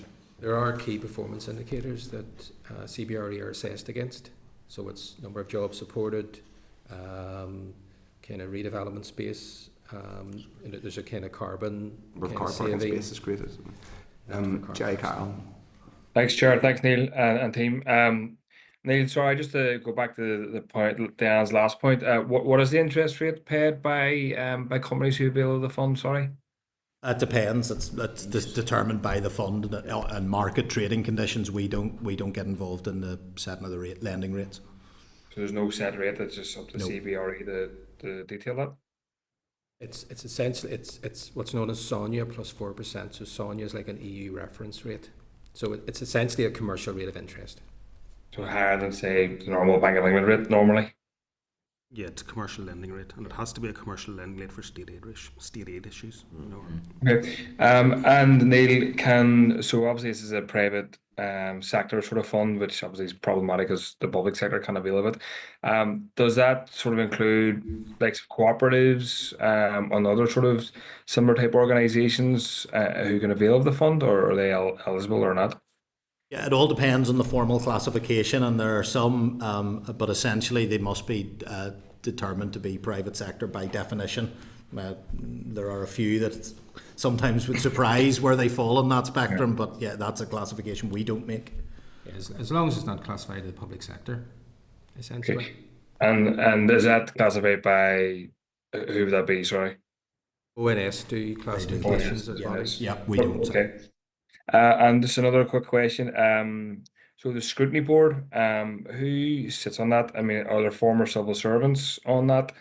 Are there people who have been, I don't know if vetted is the correct term, but people who may have a financial interest? If there's business people, presumably there may well be. How is it determined that they don't have an interest in allowing a project to go ahead or not? Like, what is the due diligence done in that regard? Yeah, well, the appointments made to that board are done independently as well, so that we don't have any control. Again, that's part of the conditions around FTC. Currently, 3 private sector members, 2 public sector members. Those public sector members. Hang on. Sorry, Doctor. Can we just have this answer and then we'll bring in Doctor? No, I think I should actually make you're just about to talk to board membership. I probably need to. Sorry, my apologies. I only read the who were the board members, and I need to make a declaration of interest that I'm aware of one of those people. So therefore, I don't think it's appropriate I continue with. Here, I shall excuse myself. Okay. We'll Chair, and I shall return. Sorry, apologies about that. Declaration. Just yours. I should have read the notes earlier. Thank you. Excuse me. So we have an independent company that does the appointments to those boards and carries out that due diligence accordingly. And then we have a private sector balance on that board, 3 private sector members, 2 public sectors who are current public servants. Patrick? No, that's true. And yeah, it's the key issue is around we can't be seen to have any public sector control over what the fund does. Because the fund is a private sector entity, you can only give FTC to private sector entities. And part of the classification of bodies, that one of the things that ONS will take into account is the level of public sector control. So we can't be seen to having any public sector control over the fund and what it does. And not that the scrutiny board has control per se, but again, it's just to address that potential perception that it does. That's why the scrutiny board was set up in such a way that it has a private sector majority. And as Neil said too, we step out yet again by not even recruiting people to the scrutiny board. We get that done independently. Okay, and I appreciate to get some clarity on what due diligence is done if people are on boards where they could potentially have connections and financial interest. And I don't know who these individuals are, but I'd be concerned in a general sense. And Neil, obviously with your role as senior responsible officer, like, do you have the power to kind of stop any investment funds going ahead, or to raise your objections, or what kind of power would you have in that regard? Well, it's important to, if I may, I think it's just important to say in relation to the specific members, there will have been a process. We can obviously see clearly, I think it's in the pack, the explanation for how people are appointed. Just, I don't want there to be any doubt that there's any aspersion being cast on individuals, but members are perfectly entitled to ask information in general terms. It's the general process. But there's I just want to make clear there's no aspersion being cast on any individual. Go ahead. So obviously, as SRO, I'm ultimately responsible for the operation and the performance of this particular fund. And therefore, it's an interesting question in the sense that I haven't felt the need to deploy any powers to try and, whilst it's been repaying, whilst we've been trying to get any FTC deployed, particularly during the times of political hiatus, it hasn't been something, to be honest, Jerry, that I've felt a need to try and step in. But in principle, yes, as I'm the overall SRO for this. That's okay. I just finally, I mean, I share the chair's concern earlier. I mean, we have a booming private health industry. We have record numbers of people on waiting lists. I think since 2006, health targets haven't been met. And yet we have some £20 million being given to a private sector health firm. I mean, really, I don't know how it fits in with the executive priorities in the programme of government. I would say, yes, it's a subsidy to a for-profit model for healthcare, which has all sorts of terrible implications. So I suggest that's completely... there should be maybe a bit of work needed by yourself or somebody else to certainly further dig into that process, that application. But I don't think that's good use of public money, although it's sort of intended for private investment. It's public money, so I think that's a problematic approach, and certainly something that would raise a lot of questions amongst people in my constituency and beyond. Just reflecting on that. Obviously, it's a commercial loan and it has to be paid back, so it wouldn't be. You might not. I might think of a different phraseology than subsidy in that sense. It has to be paid on commercial terms. So it's lending of that FTC that we couldn't use for other purposes. And just to go back in the previous answer, just to be clear, the board is independent, the lending is independent. I wouldn't be sitting down and looking at lending decision A or B, but I have the overall responsibility for the programme and its operation, and should that not be operating in a way that we felt was in keeping with what it was set out to do, I would have the ultimate power to decide whether we wanted to look in a different direction or do something. But I wouldn't, I just want to be clear with members, for the fund to operate correctly, I cannot and do not get involved in any specific lending decision, so I couldn't say don't lend project A or don't lend project B. Okay, thank you, that's useful. We're just saying, members, this is not, remember, FTC is not public money, it is state backed, so it's entirely legitimate for us to ask questions, but it's financing that is backed by the state rather than public money per se. Owen Tennyson's next. Thank you. Thank you, Chair. And thank you, Neil, for those answers. So far, you mentioned in your opening statement that obviously the economic environment has shifted quite considerably since the fund was initially set up, and I would share the scepticism of some other members in terms of the projects now that have been funded with hindsight. I'm just wondering, obviously over the past year, over the past couple of years, we've had the Climate Change Act, we've had the new Economy Minister's Economic Vision, and we've also had now the Programme for Government. Have you discussed any of those things with the board, and what's your assessment of their ability to respond to those changes in executive priorities? Certainly my engagement with the board's been I've been very content with it. Obviously haven't had one since the new Programme for Government has arrived, although meeting coming up in the coming weeks. We did speak quite significantly in all my engagements. There was a particularly strong desire around lending in the green growth space, and very strong efforts by the fund to try and encourage there.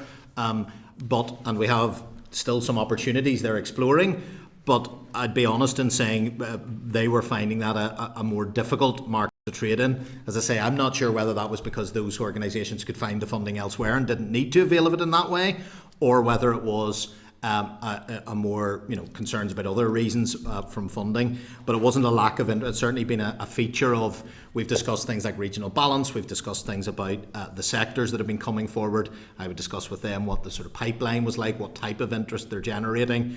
I think, as always, and you see this in any investment fund, success begets success. So very often if someone borrowed and it's gone well, you will find other players in that sector interested. So actually shifting your sectoral balance, which they've done quite effectively, takes some careful fund management, because what you tend to get is people coming back in and saying, well, the other player in this sector has availed of this funding, I think I'll do same.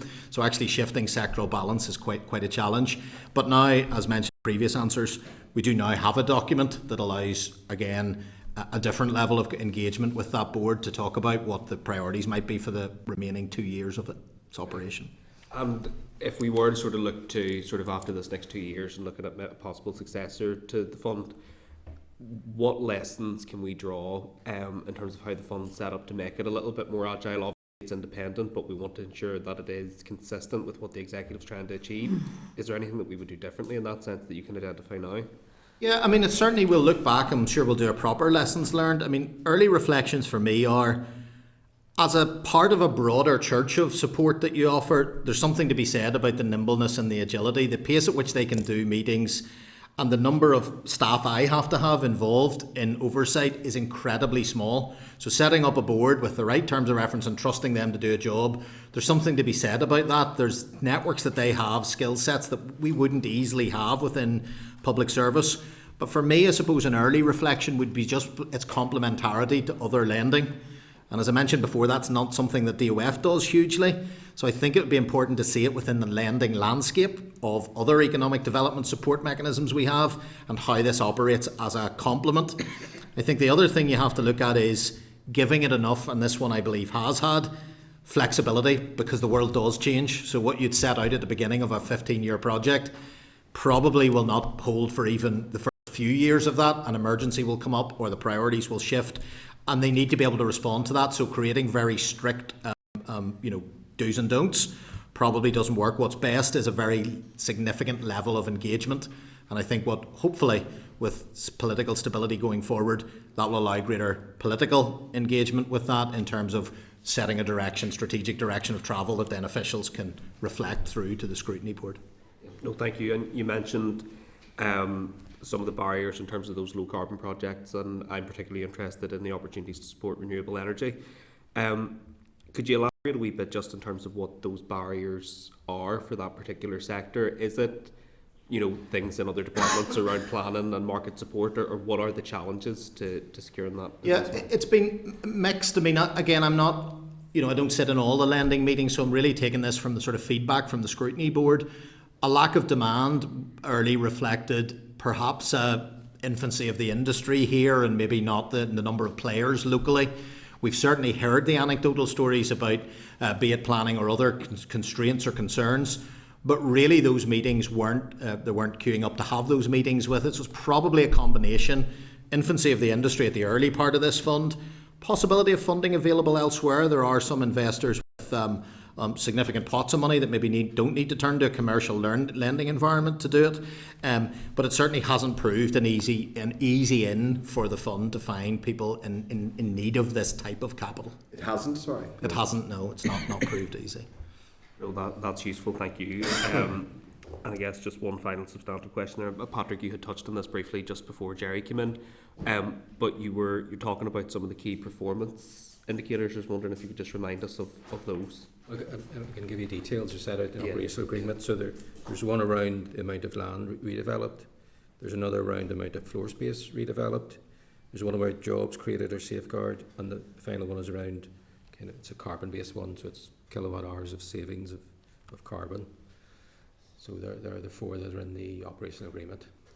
Perfect, thank you. And just finally, when will we have some clarity in terms of what the direction is beyond the Northern Ireland Investment Fund? Is that very much in its infancy at this stage, or when will we expect to see some ministerial decisions? Yes, it would be in its infancy. First of all, in this guise, it would depend a little bit on ongoing commitment to FTC, which, who knows, a while away before it will be done. We'll move into that wind down phase, but already, I'll have conversations with the chair to take his reflections on what's worked. I had a very good sort of, if you like, almost exit interview with the outgoing chair to speak to him, and he's said he remains willing to come back and converse about what he felt went well, what didn't, for future lessons. But if I've learned one thing, you can never be too soon, so I would be already suggesting that those conversations begin. We've been talking in other areas with SIB, with other colleagues about different lending mechanisms. We will need a different funding package for the type of questions that are coming up to deliver on. And I think we should never be, I think it would be wrong to say we'll wait till the whole fund's closed and it's wound down. And even as we try to, I think the immediate focus will be, is there any refreshed direction or a little bit of encouragement for the final 2 years of lending that we'd want to make? And then very swiftly get into the conversation as we start to look to the next mandate of what type of successor there would be, if any. Well, that's helpful, Ian. Thank you. Thank you, Chair. Okay, Gemma, Dawn. Okay, thank you, Chair, and thank you for your presentation and information. Most of my questions have actually been answered in the table papers, so thanks for that. But just one on the scrutiny board, and I know they're appointed independently, but have they got a term, or is it the 15 years the same as the contract? They do have a term, but I can't remember what it is. Right, okay. But Could you see in my look, I was desperately waiting for one of my colleagues to come in because I didn't know the answer to that. So it's not 15 years. So there has been evolution of scrutiny board members. So they're, over time, I think the 3 private sector members have all changed. So they typically have a term of around 5 years. Okay. Oh, that's fine. But we can come back to you on that. You're Yes, right. I'm sure you could tell from my slightly vague, so thank you, Ian. No problem. Thank you. Thanks, Chair. Okay, no problem. Philip is next. Philip Brett. Thank you, Chair, and thank you all very much. I'm actually a supporter of this fund. I think the conversation slightly loses its focus whenever people call FTC grants or subsidy. I think a year into finance of this mandate, people should understand what FTC is. I just wanted to pick up in relation to the funding left in the funding left in the fund, so over the next 2 years. So what's the exact figure? I know that will change obviously with interest payments, but are we putting out a message to investors to say, this is what we have left to be able to offer, and come quickly because it's coming to a close at some point soon? Yeah, we are certainly engaging fully, but not yet putting that sort of formal message to say, I'd rather be in a situation where we're oversubscribed with demand and then wondering what we should do. So I don't think it's wise, and certainly my direction to the chair has not to been signalling we're coming to the wind down phase at all, and continue to drive as much as they can some of these deals can take years to bring forward. So at the minute I have given no instruction to say start to think of the end of this programme. Now, we're meeting again shortly, but I think that my advice would be that we should continue to try and drive and encourage more potential borrowers to come forward, investment partners. And then if we were inundated with demand, then we'd have a look at that question. But no, there's been no sort of start to slow or anything, or no message of that kind. Do we know how much is left, or is that commercially sensitive? There's 27 million left. 27 million. Okay. As things stand, so more loans may be repaid, which will increase. Yeah, of course. But that's roughly where it's at. Okay. And obviously, when hindsight's a wonderful thing, so we can, look at individual projects and criticise them. I'm not saying that's what members were doing, but if I look at the one that seems to have, or two that have got the most attention in relation to the McCausland car park, obviously that's completely regenerated that part of the city. The hotels which were previously referenced are serviced by those. The developments in relation to Grand Central Station, etc., are all being supported through that. The taxi firm that's connected to that company's headquarters is based there. I assume these people pay rates on an annual basis of quite a substantial amount of money to be in the city centre, otherwise would have been a very derelict place. Are these the most up-to-date figures in terms of jobs created? 5,000 jobs supported and £390 million GDV, yeah? Yeah, they're our most up-to-date, although we do get periodic updates to that. And you mentioned a point there, going back to my old economist days, what we can't impact measure, or we don't in this, is the indirect or catalytic effects, where it's triggered a regeneration very often. You're first mover, and then you can almost get out of the way, so to speak. It's also the case that you can see in that's why I mentioned, and certainly it's why most funds would look at it, is the sort of portfolio approach. And you can see that at the beginning of this fund, a conversation about student wouldn't have happened, and that's a whole industry that's appeared. Again, now very popular sector, you probably wouldn't see the same market failure that there was at the beginning. Office accommodation was a prime requirement. Then there's been a debate about what it looks like post hybrid working environment. So it has changed and shifted.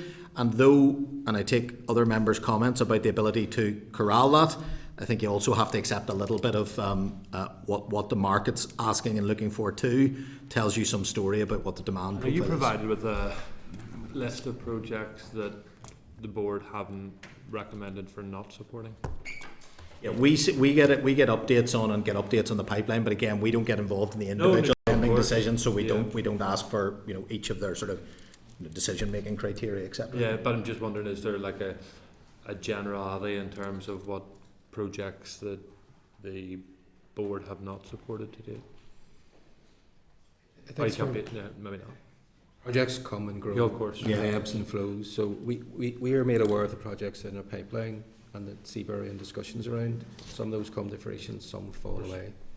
But they would say to me they would have plenty of conversations that would never even make it to us. They were purely speculative and don't go very far.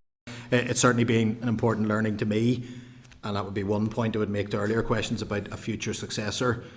I mean, there can be a little bit of nervousness about this length of time of a contract, but this type of business is a very long job to do, and actually I'd question how effective it could be much shorter, to be honest, because some of the conversations it's the third or fourth meeting before they've even got it to a proposal and what they've asked for. So it's actually quite a long game that has to be played. And listen, obviously FTC is not something that we're tripping over ourselves to be fully utilised. So anything that we can do to move that along is great. Just a final question in that regard: what's the FTC allocation for the Department for Finance in this year's the departmental draft budget?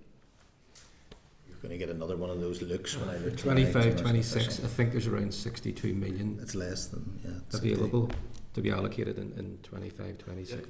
I think the draft budget has allocated over 50 million of that. I think. I don't have the exact figures. Over 50 million. Yeah, over 50 million. We can provide you with that. Yeah, the draft budget is allocated 49 million. Yeah, overall, but I mean, at the minute there's about 8.2 million sitting at the centre to be allocated. Okay, but we may pick up more in year. And how much is allocated to the Department for Finance in their draft? There's none allocated to the Department of Finance, so that's been allocated. Yeah, we don't have any, and the fund isn't requiring any more. And I think that just proves the point that maybe you made earlier, that maybe the Department for Finance moving forward isn't the best body to be the strategic overview for this board. Maybe I think the investment fund can sit with the Department of Finance. Now, other funds can be created in other departments. Yeah. For example, if DERA wanted to, I don't want to create work for my DERA colleagues, but you could have a green fund created in DERA, for example, or social.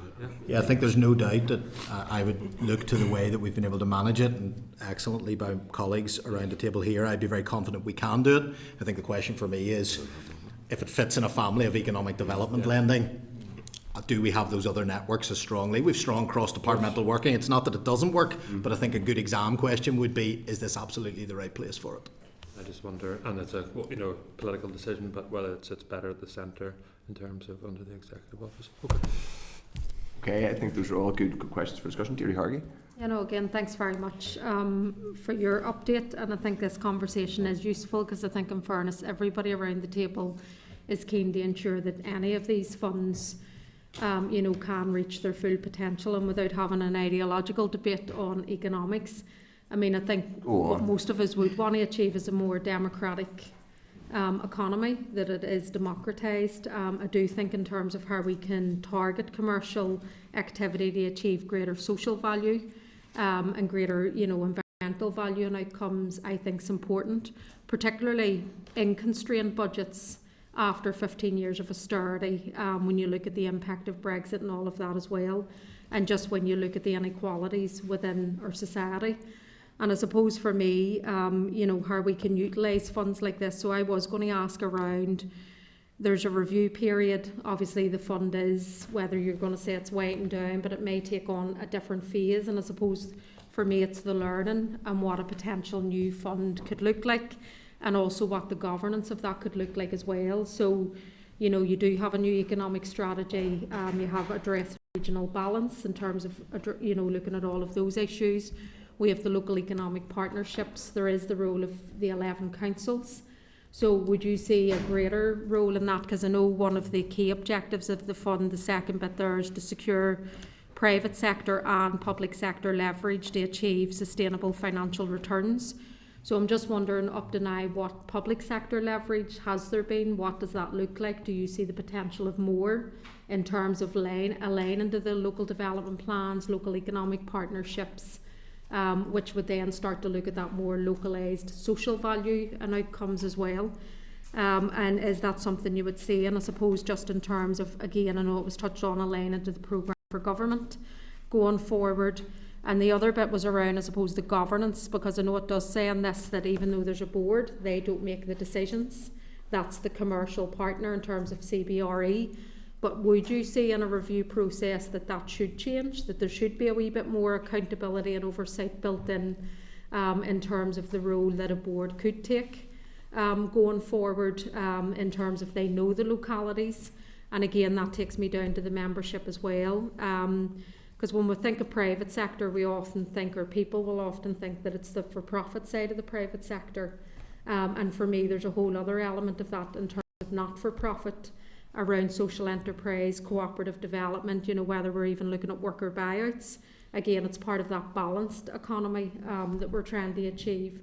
So I'm just wondering, in the context of a review and going forward and trying to improve the process to meet the outcomes I think we would all like to see, is there things that we would change or could change in some of those areas around governance and how we partner? What is that relationship with the public and private in terms of looking at that leverage going forward? I think for a fund such as this, there are, and rules and regulations can change, there are some very particular stipulations that mean that ability to have more control would be limited in having to allow that private sector decision making. But there are things that we could take. You've already mentioned the policy landscape will be different. Social value strategies, economic strategy, anti-poverty. There could be a whole new suite by the time any successor comes. There'd of course be the question about what role the public sector wanted to play in lending generally, as opposed to grant making, and whether loan making was something that it wanted to grow more into, as opposed to require. This is partly formed out of a vehicle to deploy FTC capital. But would there be other forms? I think my answer to the question would be, it should be considered not in isolation as just what did we learn about FTC, but where does it sit in the family? What market failures are you addressing? What type of lending does it create? And one other reflection I would have there is, it was mentioned a little bit around the car park development. It does become really important to think of places and think in partnership with localities and areas. It may be that a particular investment is required to kickstart an area or to be a signature tenant or to play you can't really do that if you don't know what else is happening in the area. So I think placemaking will become really important.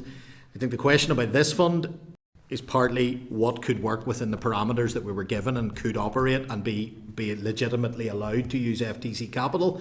I suspect the world will be a little bit different by the time we came to a successor, but we should already be starting to consider what other models public service generally should look to in terms of its loan or equity book. I mean, obviously still has grant aid. There's lots of other ways of supporting development, but in terms of whether it's been a success being a provider of loans, this programme suggests that there is a place that it can operate, and the question is whether politically that's a good complement to the other things that are done.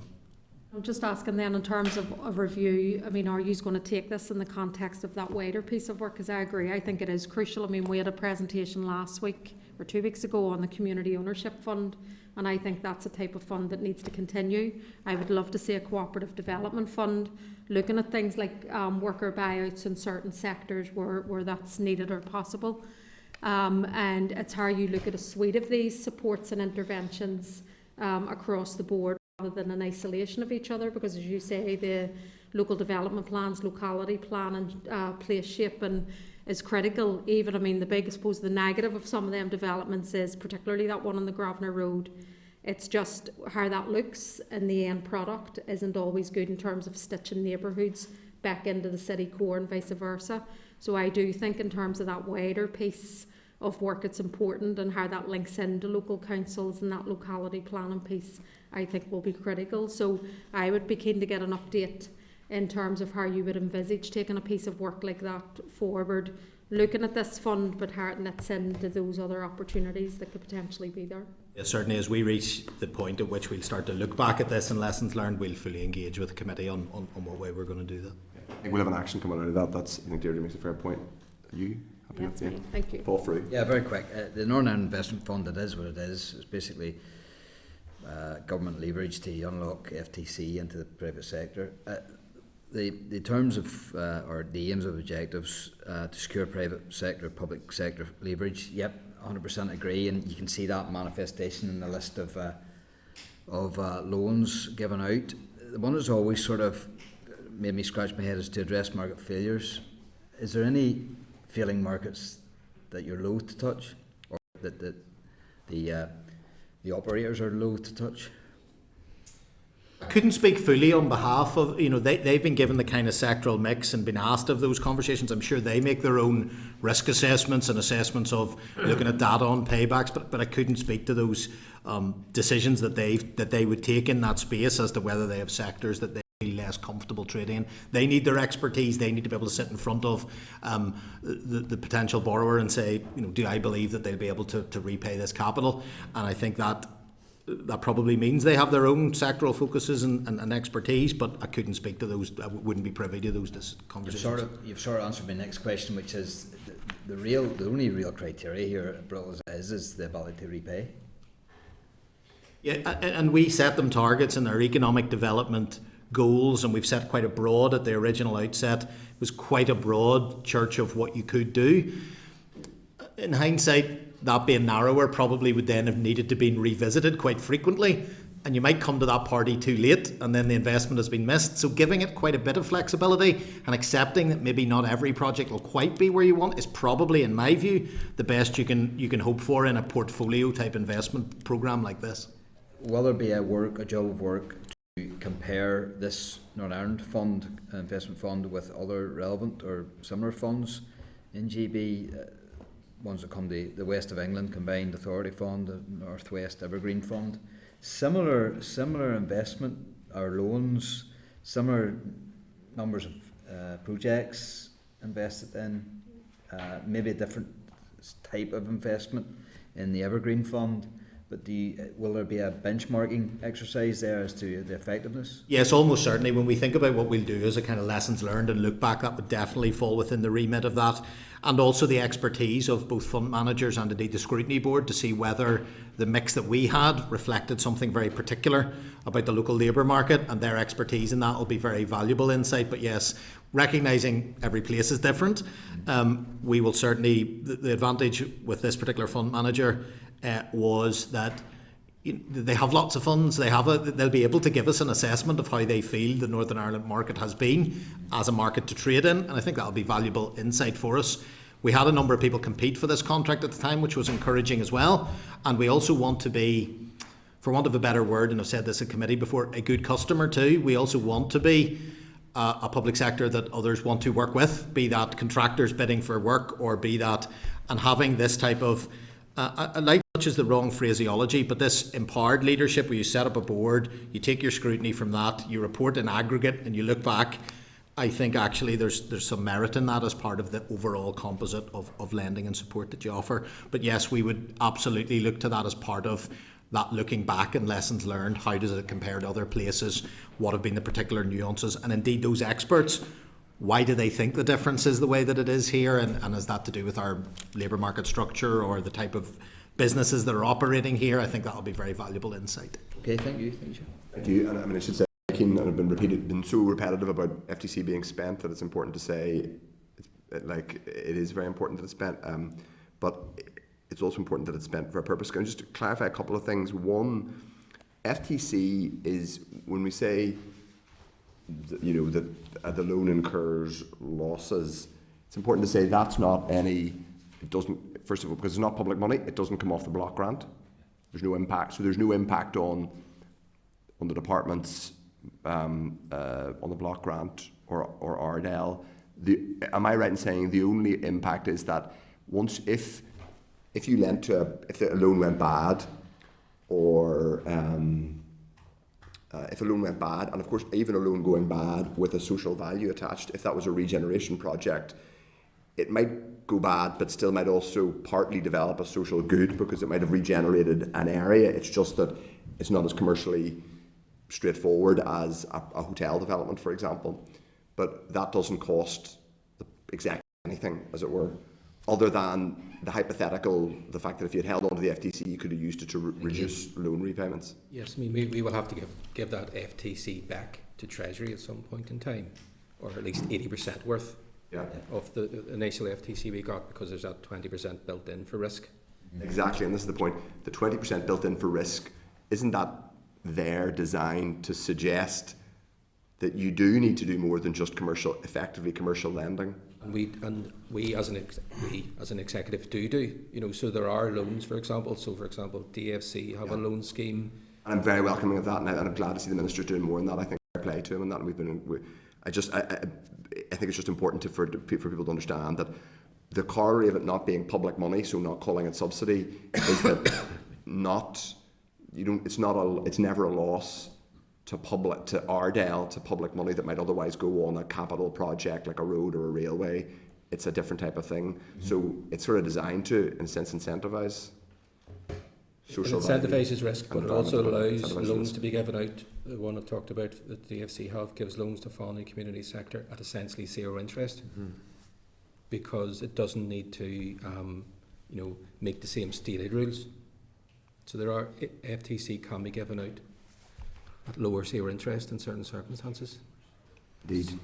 And that's, again, I would say an argument for being ambitious, and I think that's why we've had this hearing today. A couple of final points just on, in terms of it being directive. It's important to say that people have talked about being independent. It doesn't necessarily need to be independent, it just needs to not be directed by the state. I know the ONS classification debate is a challenge sometimes, but it's not independent in the sense that the implication is that you're kind of given this allocation, not you specifically, Patrick, but the executive is given this money and it has to lend it out at a commercial way. It doesn't. It's not like a amount of money you're given that you have to invest in it.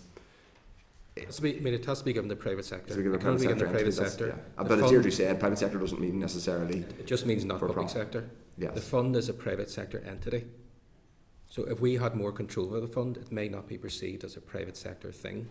That's why we have to take a step back in terms of our control over what the fund does.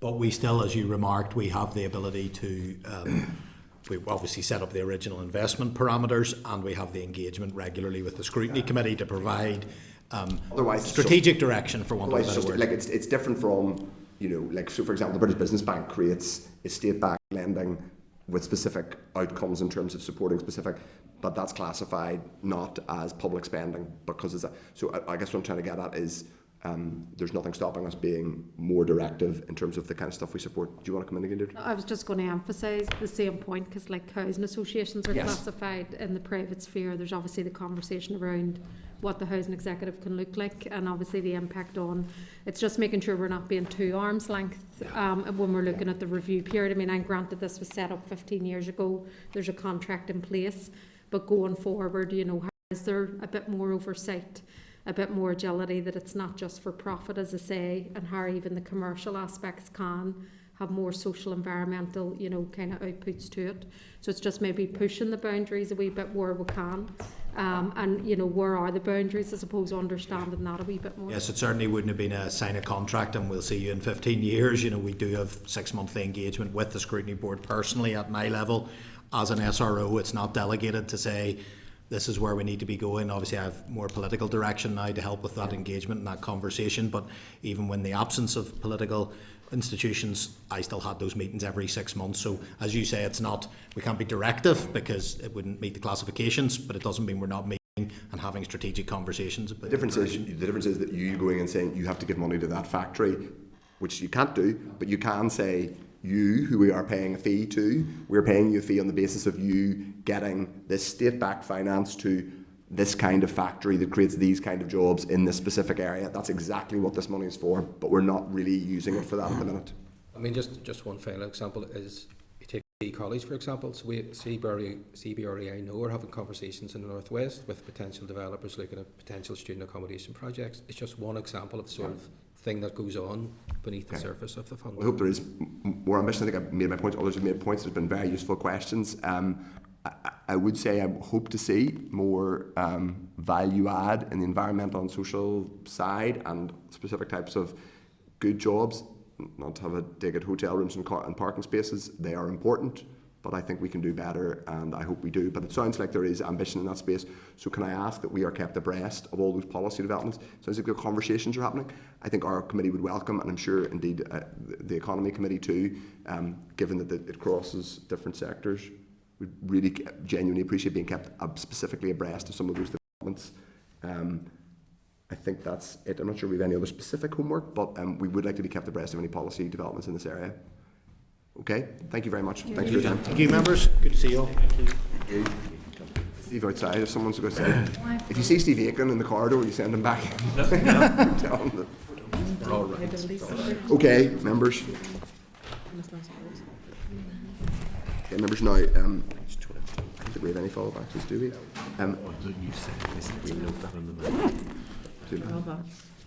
You were getting hopeful. We were quite excited. No, sorry, I was going to torture you. Okay, members, well, hopefully this won't. Thank you.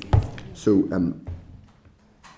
I don't think members we have any other specific follow-up actions. There were bits of some of the information that was asked for is actually covered in the pack, to be honest, and is otherwise available. But I do think we need to be kept abreast of developments in the policy area. But what we are moving on to now is to move into closed session.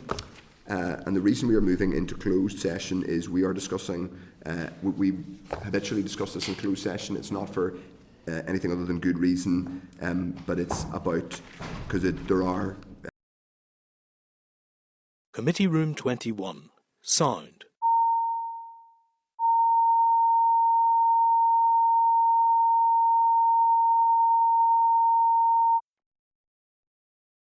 Committee Room 21.